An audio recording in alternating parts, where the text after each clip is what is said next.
Big boss Malayalam season 6 അത്യാവശ്യം നല്ല ഹിറ്റായി പോയിക്കൊണ്ടിരിക്കുകയാണ് അല്ലേ? അതിൽ നമ്മുടെ ജാസ്മിൻ, ജിൻഡോ, സിബിൻ, ഗബ്രി അങ്ങനെ കുറേ പേരുകളാണ് കൂടുതലായിട്ട് സോഷ്യൽ മീഡിയയിൽ കേട്ടുകൊണ്ടിരിക്കുന്നത്. ഞാൻ ബിഗ് ബോസ് അങ്ങനെ കാണാറൊന്നുമില്ല, പക്ഷേ കുറച്ച് സീൻസൊക്കെ ആയിട്ട് സോഷ്യൽ മീഡിയയിൽ കാണാറുണ്ട്. പിന്നെ റിവ്യൂസൊക്കെ JB, രേവതി ഇവരുടെ റിവ്യൂസൊക്കെ നമ്മൾ കാണാറുണ്ട്. അങ്ങനെയാണ് ഇതിനെക്കുറിച്ച് കൂടുതൽ അറിയാറ്. പിന്നെ എപ്പോഴും ഒരു സമ്മർ ടൈംസിൽ വീട്ടിൽ കുറച്ച് ദിവസം പോയി നിൽക്കുമ്പോഴാണ് ഇതിന് കുറേ അപ്ഡേറ്റ്സ് കാണുക. അപ്പോൾ അമ്മ എന്തെങ്കിലും പറയും, അല്ലെങ്കിൽ വീട്ടിലിത് കാണുന്നുണ്ടാവും. അങ്ങനെയാണ്. അപ്പോൾ ഇത്തവണ പോയപ്പോൾ 24/7 ഇതിങ്ങനെ കാണിച്ചുകൊണ്ടിരിക്കുകയാണ്. അപ്പോൾ നമ്മൾ അതിൽ വിവാദപരമായിട്ട് സംഭവിക്കുന്ന കാര്യങ്ങളൊക്കെ ഒത്തിരി കേൾക്കുന്നുണ്ട്. അപ്പോൾ ഈയിടെയായിട്ട് ജാസ്മിൻ്റെ അഗെയിൻസ്റ്റ് ഒത്തിരി ഹെയ്റ്റ് വരുന്നത് കണ്ടിട്ടുണ്ട്. പക്ഷേ എല്ലാ വീക്കെൻഡ് എപ്പിസോഡ്സിലും ജാസ്മിൻ ഇങ്ങനെ എയറിലാണ് എന്നൊക്കെ പറഞ്ഞ പോസ്റ്റുകൾ കണ്ടിട്ടുണ്ട്.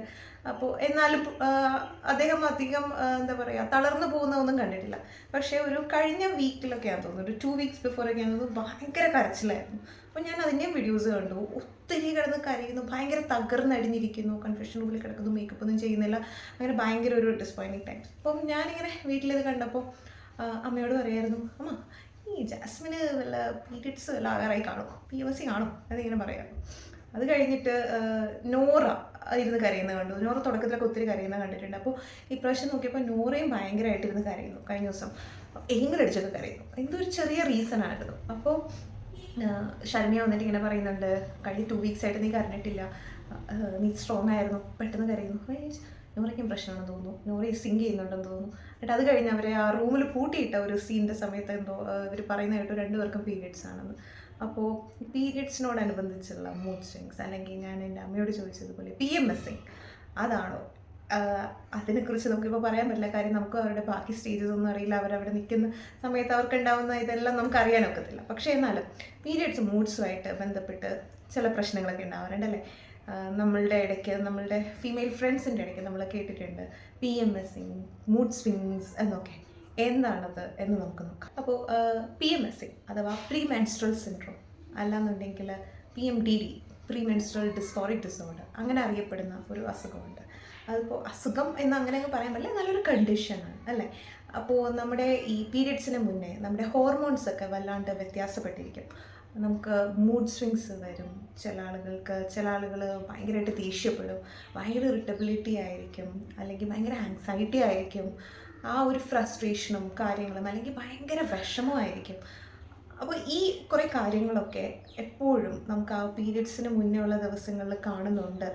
അല്ല, നമുക്ക് അതിൻ്റെ കൂടെ തന്നെ നമ്മുടെ പേഴ്സണൽ ലൈഫ്, ഒക്യുപ്പേഷണൽ ലൈഫ്, അതിലെല്ലാം ഇത് കാരണം ഒരു ഇമ്പയർമെൻറ്റ് ഉണ്ടാവുന്നുണ്ട് എന്നുണ്ടെങ്കിൽ നമ്മളത് ശ്രദ്ധിക്കേണ്ട ഒരു കാര്യമാണ്.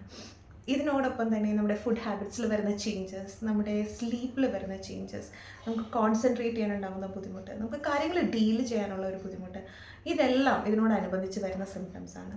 ഇത് എപ്പോഴാണ് കാണുന്നത്? നമുക്ക് ആ ഒരു പീരിയഡ്സ് തുടങ്ങുന്നതിന് ഒരാഴ്ച മുന്നേ ഇത് തുടങ്ങും. അത് കഴിഞ്ഞിട്ട് നമുക്ക് ആ പീരിയഡ്സ് തുടങ്ങി ഒരു ഫസ്റ്റ് 2-3 days വരെയൊക്കെ ഇത് പോകാറുണ്ട്. ഇനിയിപ്പോൾ ഇതിങ്ങനെ സ്ഥിരമായിട്ട് നമുക്ക് വരുവാണ്, അതിങ്ങനെ എല്ലാ മാസവും വരുന്നുണ്ട്, ഇത് കാരണം നമുക്ക് ജോലി എടുക്കാനും മറ്റുള്ളവരുമായിട്ട് ഇടപഴകാനും ഒക്കെ ബുദ്ധിമുട്ടുണ്ടാവുന്നുണ്ട്, നമ്മുടെ ഒരു പേഴ്സണൽ ലൈഫിനെ വല്ലാണ്ട് ബാധിക്കുന്നുണ്ട് എന്നാണെങ്കിൽ നമുക്കിതിന് മെഡിസിൻസും എടുക്കാവുന്നതാണ്. Anti depressants, anti anxiety drugs ഒക്കെ സൈക്യാട്രിസ്റ്റിൻ്റെ ഇവാലുവേഷനും പ്രിസ്ക്രിപ്ഷനും പ്രകാരം നമുക്ക് ആ ഒരു ഓവുലേഷൻ ഡേ തൊട്ട് ആ പീരിയഡ്സ് കഴിയുന്നവരെ, അങ്ങനെ ഒരു കുഞ്ഞു പീരിയഡിലായിട്ട് ഒക്കെ വേണമെങ്കിൽ ചെറിയ ഡോസിൽ എടുക്കുന്നതും ഉണ്ട്. അങ്ങനെ ഒരു പോസിബിലിറ്റിയും ഉണ്ട്. പിന്നെ എപ്പോൾ സ്ത്രീകൾക്ക് വരുന്ന മൂഡ് സ്വിങ്സും എപ്പോൾ വരുന്ന കാര്യങ്ങളും എല്ലാം ഇത് തന്നെ ആവണം എന്നൊന്നുമില്ല. ഇതിപ്പോൾ ഞാൻ ആ ഒരു കോണ്ടെക്സ്റ്റിൽ ഇത് നോട്ടീസ് ചെയ്യാൻ പറ്റിയത് കൊണ്ട് മാത്രം അതിനെക്കുറിച്ച് പറഞ്ഞതാണ്. നമുക്ക് ജാസ്മിനുള്ളതാണോ ഇല്ലയോ എന്നൊന്നും ഞാനിവിടെ പറയുന്നില്ല, അതെനിക്കറിയത്തുമില്ല. പക്ഷേ അതങ്ങനെ ഒരു ഇതുണ്ട്. കാര്യം ഇതിന് മുന്നേ ഇപ്പോൾ 1 മാസത്തോളം ആയി കഴിഞ്ഞപ്പോഴാണ് ഇതിങ്ങനൊരു സിറ്റുവേഷൻ വന്നത്. നമുക്ക് കൂടുതൽ സ്ട്രെസ്ഫുൾ ആയിട്ടുള്ള സിറ്റുവേഷൻസിലാണ് നമുക്ക് ആ ഒരു മൂഡ് സ്വിങ്സും ഡിപ്രസീവ് സ്റ്റേറ്റും, അല്ലെങ്കിൽ നമ്മുടെ ആ ഒരു ലോ മൂഡും ഒക്കെ കാര്യമായിട്ട് എക്സ്പോസ് ആവുന്നത്. അല്ലെങ്കിൽ നമുക്ക് കുറേ സ്ട്രെസ്സസ് ഉണ്ടാകുമ്പോൾ, ചിലപ്പോൾ നമുക്ക് എക്സാംസും കാര്യങ്ങളൊക്കെ ആയിട്ട് നമ്മൾ ഭയങ്കര സ്ട്രെസ്ഡ് ആയിട്ടിരിക്കുമ്പോൾ നമുക്ക് ഇങ്ങനത്തെ സിംറ്റംസ് കുറച്ച് കൂടുതലായിട്ട് വരാം. അത് വെച്ചിട്ട് നമുക്കിപ്പോൾ എപ്പോൾ വരുന്ന മൂഡ് സ്വിങ്സും ഇതാണെന്ന് പറയരുത്. ആൻഡ് ഇത് കാരണം നമ്മൾ ചെയ്യുന്ന എല്ലാം മറ്റുള്ളവർ സഹിച്ചോണം എന്നും പറയരുത്. കാര്യം ഇതൊക്കെ റിലേഷൻഷിപ്സിലാണെങ്കിലും ഫാമിലി ലൈഫിലാണെങ്കിലും ഒത്തിരി ഇമ്പാക്റ്റ് ഉണ്ടാക്കാൻ പറ്റുന്ന കാര്യങ്ങളാണ്. അപ്പോൾ നമ്മൾ തന്നെ അറിഞ്ഞിരിക്കുക നമ്മുടെ ആ ഒരു മൂഡ് സിംറ്റംസ്, അല്ലെങ്കിൽ നമ്മുടെ ആ ഒരു ചേഞ്ചസ് ഒക്കെ ഈ സമയത്ത് വരാം.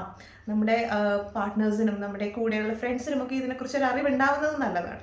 അപ്പോൾ അവർക്ക് മനസ്സിലാക്കാം, ഓക്കെ ഇത് ആ ഒരു സമയമായതുകൊണ്ടാകാം, കുറച്ച് പേഴ്സണലി എടുക്കണ്ട, അല്ലാന്നുണ്ടെങ്കിൽ നമുക്ക് തന്നെ മനസ്സിലാക്കാം, ഓക്കെ ഇത് അയാൾ പറയുന്നത് മൊത്തം തെറ്റായതുകൊണ്ടായിരിക്കില്ല, എനിക്ക് ഇച്ചിരി കൂടുതലായിട്ട് തോന്നുന്നത് ഈ ഒരു മൂഡ് സ്വിങ്സ് കാരണമാണ്.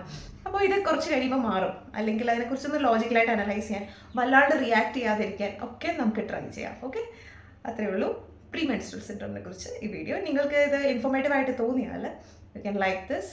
എന്തെങ്കിലും കമൻസോ ഡൗട്ട്സോ കാര്യങ്ങൾ എന്തെങ്കിലും ചോദിക്കുക and share it with your friends. ഇതുപോലുള്ള കൂടുതൽ കണ്ടൻസിനായിട്ട് സബ്സ്ക്രൈബ് ചെയ്യുക. Thank you, by.